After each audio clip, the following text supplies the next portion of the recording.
तमाम दोस्तों को खुशामदीद कहते हैं और उम्मीद करता हूँ कि आप ठीक होंगे, खैरियत से होंगे, ज़िंदगी बड़ी खुशी से गुजार रहे होंगे। अगर आपने गलती से कोई टेलीविज़न ऑन कर लिया है तो आपको वो लोग नज़र आएंगे जिनके पास ऑलरेडी पैसा भी बहुत है, सब कुछ है, शोहरत भी है और मज़ीद पावर को इस्तेमाल करने या फिर हासिल करने के लिए वो आपको अपने 3-3 घंटे के, आधे आधे घंटे के जितने भी लोग इस टाइम पे बातें करते हुए नज़र आ रहे होंगे, वो उनके ख़रीदे हुए लोग हैं, यानी कि वही उनकी तारीफ़ें करते हैं, वही उनकी लड़ाई की बातें करते हैं। गरीब आदमी क्या कर रहा होता है, कहीं लाइट नहीं है, कहीं घर के अंदर खाना नहीं है, घर के अंदर किसी ने तंग दस्ती की वजह से जो है बड़े कंप्रोमाइज़ करके खाना बना लिया, या फिर किसी के यहाँ दूध नहीं है, किसी के यहाँ बिजली का बिल ज़्यादा आया हुआ है।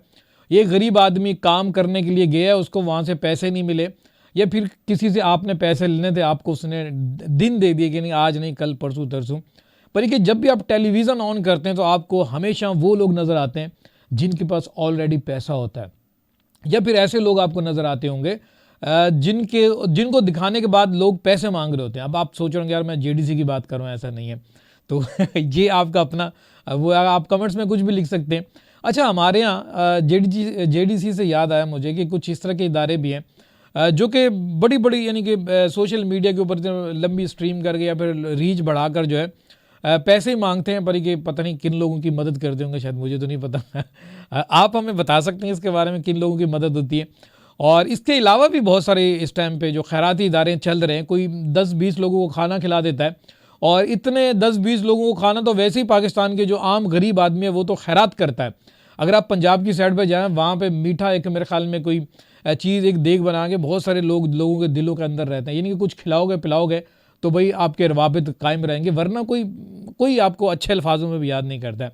तो बात हो रही थी जनाब, आप कोई टेलीविज़न यूज़ करते हैं या फिर कभी मोबाइल ऑन करते हैं तो सामने आपको हमेशा वो लोग नज़र आते हैं जिनके फॉलोअर्स ज़्यादा है या फिर जिनके पास पैसा बहुत ज़्यादा है। तो आप अपनी खाली जेब देखते हैं, अपने घर की फैमिली की देखते हैं कि यार इनके पास तो कुछ भी नहीं है। तो ये सारे मामला जो है ज़िंदगी भर आपको कहीं ना कहीं महसूस करवाते हैं कि आपने मेहनत नहीं की, या फिर आप वाकई इन लोगों से अलग हैं, या आपकी ज़िंदगी बिल्कुल वो एहसास कमतरी कभी कभी इंसान को हो जाती है कि यार ये क्या सीन है। अच्छा, कुछ ऐसे भी लोग हैं वो कहते हैं यार ये सारे फजूल लोग हैं, इनको देखना बंद कर दो। वो अपना काम धंधा करते हैं और शाम में 3-4 घंटे जो है इंटरटेनमेंट हासिल करने के लिए, रिफ्रेशमेंट हासिल करने के लिए मोबाइल के सामने आ जाते हैं। और कुछ लोग जो हैं यूट्यूब पर काफ़ी ज़्यादा यूट्यूब भी इस्तेमाल कर रहे होते हैं। हर एक इंसान का अपना अपना कोई नशा ही है, ये नहीं कि मैं नशा कहूँगा। और कुछ लोग जो है वो चाहते हैं कि नहीं यार हमारे पास जिस तरह से नॉलेज है, इल्म है, तो हम दूसरे के पास भी भेजें।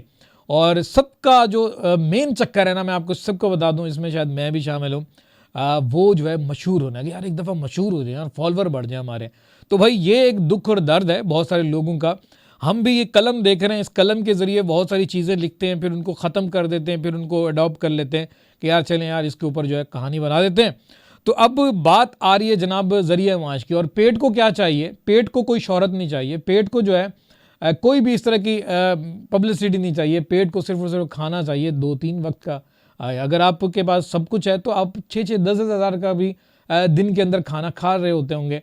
पर ये कि जनाब आपको एक और मैं जो कि जिस हवाले से मैंने ध्यान दिलवाना था वो यही था कि आप जब भी कोई टेलीविज़न ऑन करते हैं तो ये लोग लड़ रहे हैं, आखिर इनकी लड़ाई कब तक रुकेगी? कब गरीब आदमी ये सोचेगा कि यार नहीं मुझे इनका जो है ना बैकआउट करना चाहिए, इनको देखना ही बंद कर दें। आपके हाथ में सब कुछ है, आप इनके जलसों में जाना बंद कर दें। इनको जो है कहीं पर भी मजमे में इकट्ठा करें, आपको कहीं पर ये दिखें, कोई सोशल मीडिया के ऊपर कोई इस तरह की पोस्ट लगे तो वहाँ पे कमेंट्स करना बंद कर दें। ये अगर आप चाहते हैं कि आने वाली नस्लें आपकी जो है कोई अच्छी ज़िंदगी बसर करें, फिर आप अपनी नफ़रत का इजहार इस तरह से कर सकते हैं। देखें, आज एक बहुत बड़ा सर्वे ये है कि 91% लोगों ने ऑनलाइन शॉपिंग ही नहीं की। उसकी वजह ये जाहिर सी बात है, किसी के पास पैसा ही नहीं है, किसी के अकाउंट में ही पैसा नहीं है। और अकाउंट में पैसा क्यों नहीं होगा? जाहिर सी बात है जनाब, पीछे जो है इसके बेरोज़गारी है। बेरोज़गारी की वजह से लोगों की जेबें खाली हो चुकी हैं, लोग पैसा ही नहीं खर्च करते। वो क्यों अपने बैंकों में पैसा डालें? क्योंकि एक्स्ट्रा टैक्स कट रहा होता है, बहुत सारी चीज़ें कट रही होती हैं। और एटीएम के अंदर भी आपका एक एटीएम जब आप लगाते हैं, कुछ पैसे निकालते हैं, उसके ऊपर भी टैक्स कटता ही नहीं कि 10-5 रुपये कहीं कट ही रहे होते हैं। तो क्यों लोग अपना ज़ाया करें पैसा? अब लोग जो है महदूद होकर चल रहे हैं, उनको पता है कि यार नहीं, अब पैसा जितना आए राशन खरीदो और घर के अंदर सुकून करो। और कहीं अगर कोई पर्ची आ जाती है, मसलन के कोई बिजली का बिल आ जाता है, तो वहाँ पर आपको ब्लड प्रेशर भी हो सकता है, शुगर भी आई हो सकती है, और कहीं घर के अंदर अपनी बीवी के साथ लड़ाई भी हो सकती है। तो ये मामला जो है ये लोगों के बनाए हुए हैं, आपकी किस्मत खराब नहीं है, आप ये बिल्कुल ना समझें। आपकी किस्मत खराब करने वाले कौन लोग हैं? वो लोग जो ऑलरेडी जिनके पास पैसा है, वो सहाफ़ी जिसके पास लाखों लाखों तनख्वाहें, पता नहीं 4-4 मिलियन उनकी तनख्वाहें हैं, वो जो सोशल मीडिया का जो इस टाइम पे बड़ा एक आपको हीरो दिख रहा है या स्टार दिख रहा है जिसने बहुत सारे फॉलोअर हासिल किए हुए, उसकी वीडियो जब आप देखते हैं उसको बहुत सारे पैसे मिलते हैं, तो आप कमेंट्स में भी घुस जाते हैं, अपनी राय भी देते हैं, पर आपको कुछ भी नहीं मिलता सिवाय डिप्रेशन के, टेंशन के, परेशानी के।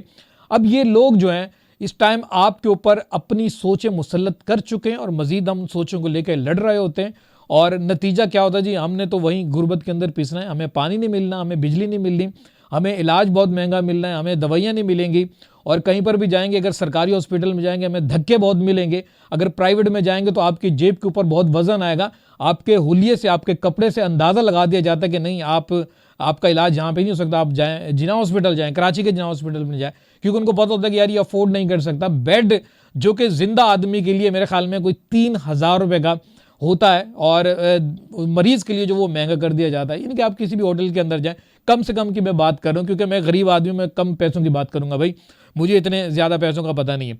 पर जनाब ये जितने भी हालात पैदा किए जा रहे हैं, तो ये आपकी किस्मत ख़राब नहीं है। पहले आप ये समझ लें, दुनिया के अंदर अगर आप आएँ, सांस ले रहे हैं, अगर आपके पास दोनों हाथ मौजूद हैं, उंगलियां मौजूद हैं, और आप अच्छा सोचते हैं, अगर अच्छी ऑक्सीजन हासिल कर रहे हैं, तो आपकी कोई किस्मत ख़राब नहीं है। आप सिर्फ गलती से पाकिस्तान के अंदर पैदा हो चुके हैं, और इस टाइम जो आपकी किस्मत लिखने वाले लोग हैं वो टेलीविज़न के ऊपर बैठे हुए लोग होते हैं।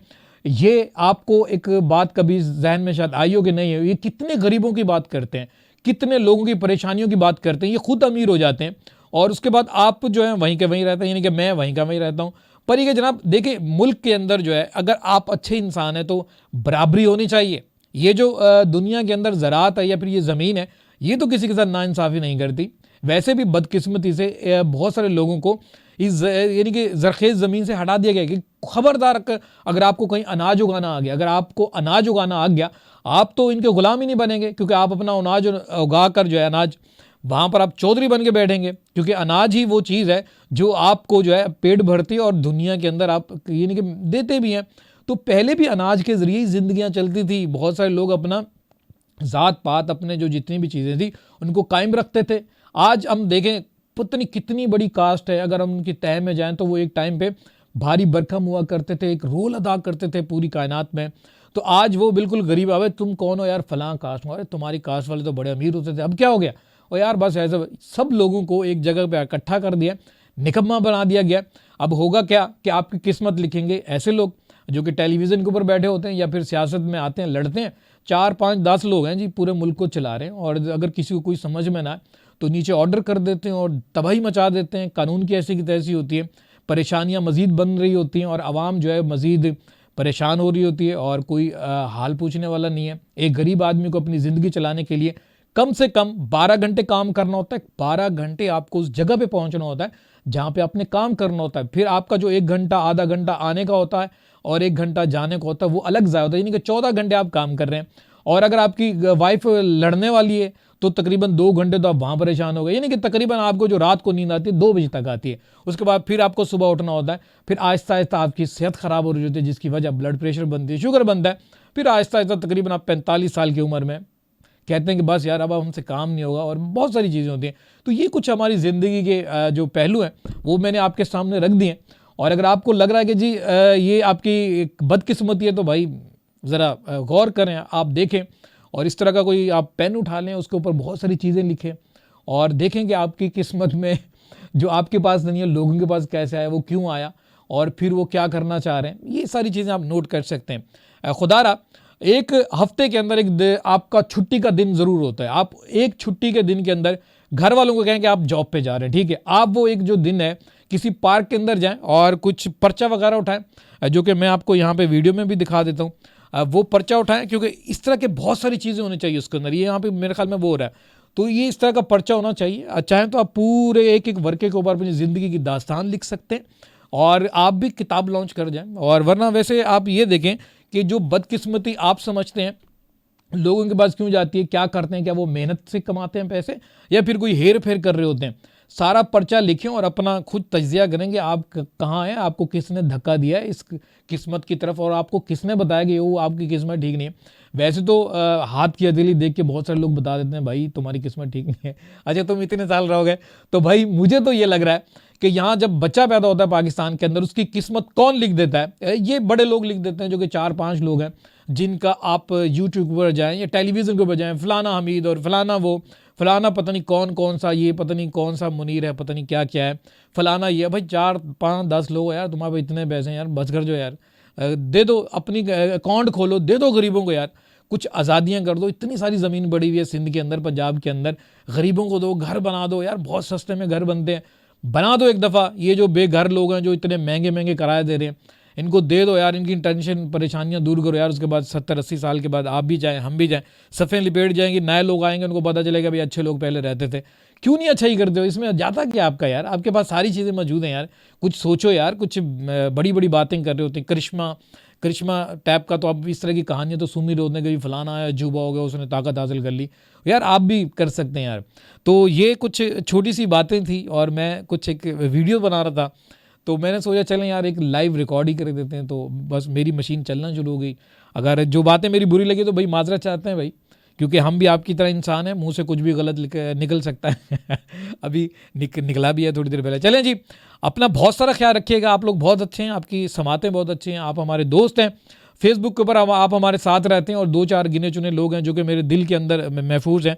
मैं उनको बहुत अच्छी तरह से इज़्ज़त भी देता हूँ, और आपको याद भी करता हूँ, आपको दुआओं में भी याद रखता हूँ, क्योंकि आप 3-4-5-6 लोग हैं जो कि मुझे लाइक करते हैं। बाकी शायद हमसे अच्छी खासी दुश्मनी रखते हैं भाई। तो आपका भी बेहद शुक्रिया जनाब। फिर मिलते हैं बहुत सारी वीडियोज़ के साथ, क्योंकि यूट्यूब के ऊपर मैं काम कर रहा हूँ। अल्लाह पाक आप तमाम दोस्तों को खुश रखे। मेरी तरफ से अल्लाह हाफ़िज़।